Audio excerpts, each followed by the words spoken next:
Hello everyone, आज आम्ही आलो आहोत केशवराज मंदिरामध्ये। हे दापोली तालुक्यातील आसूत गावामध्ये असलेलं मंदिर आहे। 5 पांडवांनी एका रात्रीत हे मंदिर बांधलं आहे आणि हे मंदिर खूप छान आणि ऐतिहासिक आहे। नारळाची झाडं, पोफळीच्या बागा आणि पाखाडी आणि मध्येच जाताना चढायला पायऱ्या, असं सुंदर असं वातावरण असलेलं हे मंदिराकडे जाण्याचा मार्ग आहे, जिथे आपण चालत चालत जवळजवळ अर्धा तास चालायला लागतो मंदिरापर्यंत जाण्यासाठी। आणि खूप छान असं वातावरण आहे। पावसाळ्यात जर तुम्ही गेलात तर तुम्हाला अजून खूप छान वाटेल।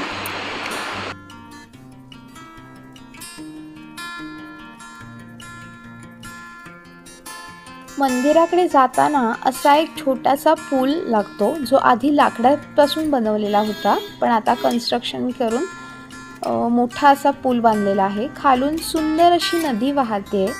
खूप छान असा नदीचा आवाज खूप दूरवर पसरला होता आणि तुम्ही बघू शकता किती छान आणि संत पाणी वाहतंय।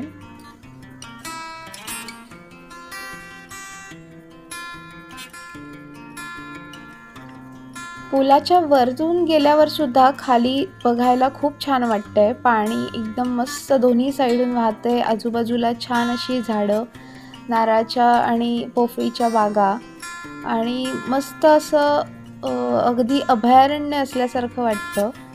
आणि जाताना निसर्ग सोडून बाकी कुठल्याही वाहनांचा आवाज नाही, माणसांचा आवाज नाही। खूप छान असं ठिकाण आहे हे। तुम्ही नक्की या ठिकाणाला भेट द्या, तुम्हाला नक्की आवडेल।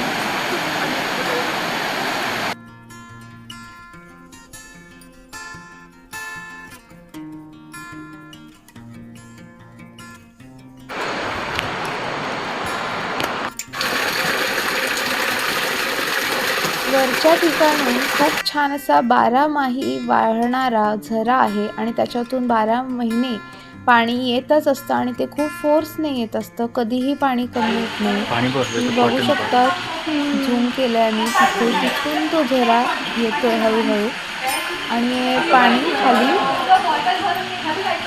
तिथे येतंय। खूप छान असं ठिकाण आहे बघण्याचं। तुम्ही एकदा नक्की भेट द्या। धन्यवाद, बाय।